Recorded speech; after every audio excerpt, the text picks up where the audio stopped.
پھر ایسا ہوا کہ حکومت کو گھٹنوں کے بل سمجھوتے کے لیے آنا پڑا۔ ایک تو فرانس بتاتے خود بڑا ایک اہم ملک ہے، ہمیشہ سے اس کی ایک اثر رسوخ رہا ہے، پاکستان کو ایڈ بھی دیتا رہا ہے۔ حکومت مذاکرات کیوں کری ہے؟ کیا حکومت بلیک میل ہو گئی؟ کیا حکومت گوڑے؟ اچھا، مظاہرین کا یہ مطالبہ ہے کہ فرانس کے سفیر کو ملک بدر کر کے فرانس سے ہر قسم کے تعلقات ختم کر دیے جائیں، اور حکومت نے فرانس کے سفیر کو ملک بدر کرنے کے لیے قرارداد جو ہے وہ اسمبلی میں پیش بھی کر دی ہے۔ لیکن ایک سوال کہ اگر ہم فرانس کے سفیر کو ملک بدر کر دیتے ہیں تو اس کے پاکستان کی معیشت اور سفارتی سطح پر کیا اثرات مرتب ہوں گے؟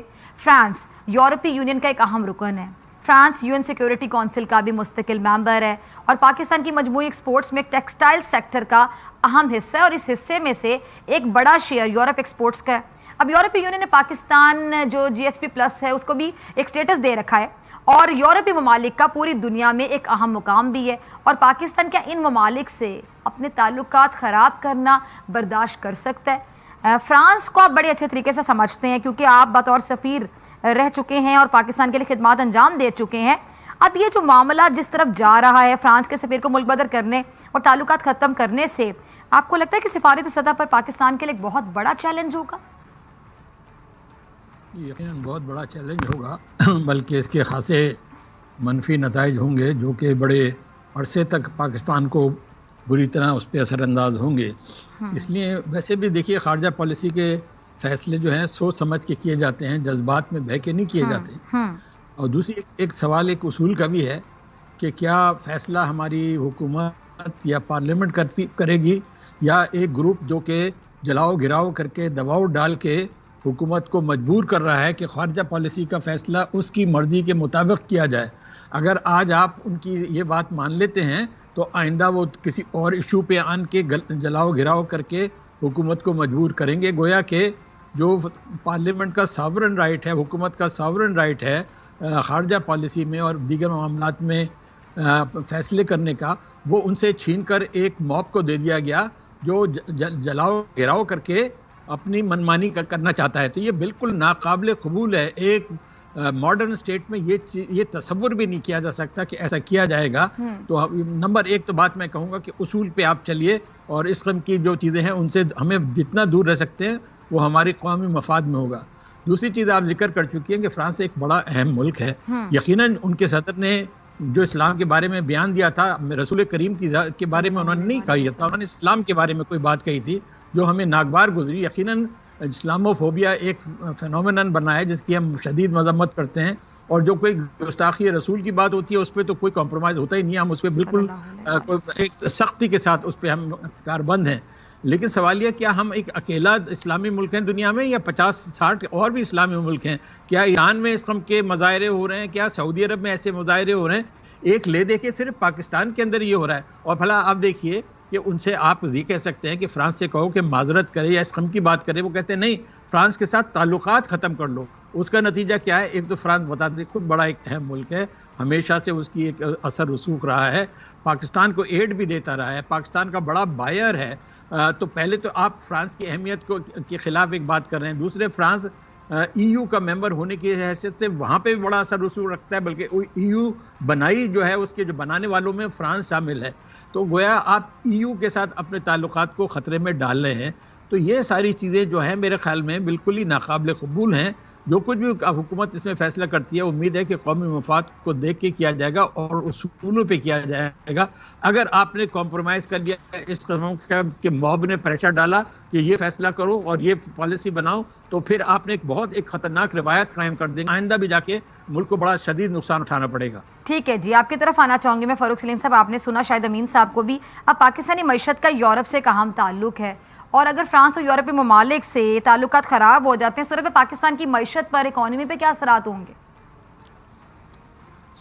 دیکھیے، اثرات کی بات کر رہے ہیں، معیشت کی بات کر رہے ہیں، خارجہ پالیسی تو میری ایکسپرٹیز نہیں ہے، آپ کے پاس ایکسپرٹ اس کے بیٹھے ہیں جی۔ ایک ایشو یہ ہے کہ اگر کسی ایک دھڑے کی بات سن کے فرانس کے ساتھ ہم تعلقات خراب کر دیتے ہیں، ختم کر دیتے ہیں، کل کو کوئی ایک اور دھڑا کہے گا کہ امریکہ کے خلاف بھی ہمارے بہت سارے عزائم ہیں اور امریکہ کے ساتھ بھی آپ اپنے تعلقات ختم کر دیں. کچھ مہینوں کے بعد کوئی ایک اور دھڑا آ جائے گا, وہ یہ کہے گا کہ برطانیہ سے بھی اپنے تعلقات ختم کر دیں. تو کیا ہم ان دھڑوں کی سن کے دنیا بھر سے اپنے تعلقات ختم کر دیں گے؟ اب معاملہ یہ ہے کہ کچھ غلطیاں, کچھ کوتاہیاں ہماری حکومت سے ہو رہی ہیں.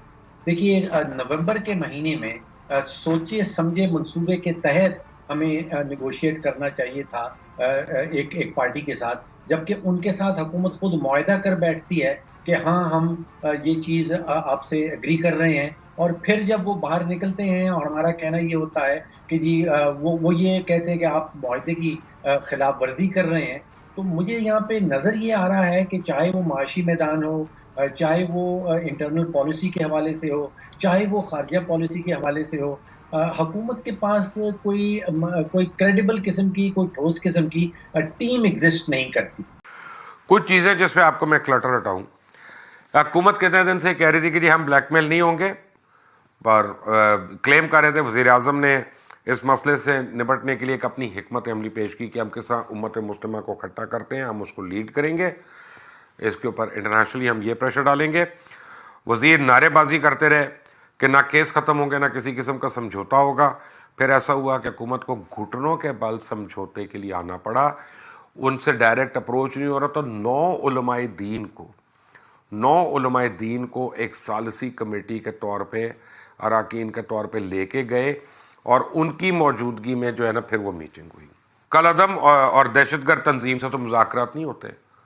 تو حکومت نے کل رات کو جس سے مذاکرات کیے, کیا وہ کل عدم تنظیم نہیں تھی؟ کیا وہی تنظیم نہیں ہے جس کو حکومت نے دہشت گرد 5 دن پہلے ڈکلیئر کیا؟ اگر وہ دہشت گرد ہیں تو پھر حکومت ان سے مذاکرات کیوں کر رہی ہے؟ حکومت ان کو ڈیل کیوں نہیں کر رہی ہے؟ حکومت ان کو سارٹ آؤٹ کیوں نہیں کر رہی ہے؟ حکومت ان کو پراپر ان کے اپنا جو ہے وہ کیا کہتے ہیں ڈانگ سوٹا کیوں نہیں کر رہی ہے ان کے ساتھ؟ حکومت مذاکرات کیوں کر رہی ہے؟ کیا حکومت بلیک میل ہو گئی؟ کیا حکومت گوڑے ٹیک گئی؟ تو سوال کا جواب یہ ہے کہ حکومت کو خود نہیں پتا اس نے اس کو بلیک لسٹ کیوں کیا یا کل عدم کیوں کہا. یہ بھی میں آپ کو بھی بتاؤں گا تھوڑی دیر پہ کہ وہ کیوں نہیں کہا. تحریک لبیک کے کارکنوں کو 4 شیڈول سے نکالنے کا مطلب ہے کہ نہ ان کا تعلق کسی کل عدم تنظیم سے ہے اور نہ وہ دہشت گرد ہے, اور وہ اس ملک کے پرامن شہری ہیں. حکومت نے گزشتہ 4 دنوں میں 4 دفعہ اپنا موقف بدلا. کیا حکومت گھبرا گئی تھی؟ اب سارا دن کھیل تو وہیں شروع ہوا جو 12 اپریل سے پہلے جہاں پہ شروع ہوا تھا. یہی تو میں آپ کو کہہ رہا تھا. بظاہر تحریک لبیک اور جناب محترم سعد رضوی صاحب جو ہیں وہ بہت بڑا ان کا قد ہو گیا, ان کا سیاسی قد بہت بڑا ہو گیا, ان کو سیاسی ایڈوانٹیج بہت بڑی مل گئی. اور میں آپ کو بتاؤں اگلے الیکشن کا ویٹ کرنے کی ضرورت نہیں ہے. میری بات آپ ابھی مان لیں کہ تحریک لبیک ایک بہت بڑی ونر کے طور پہ اگلے الیکشن میں ابھرے گی.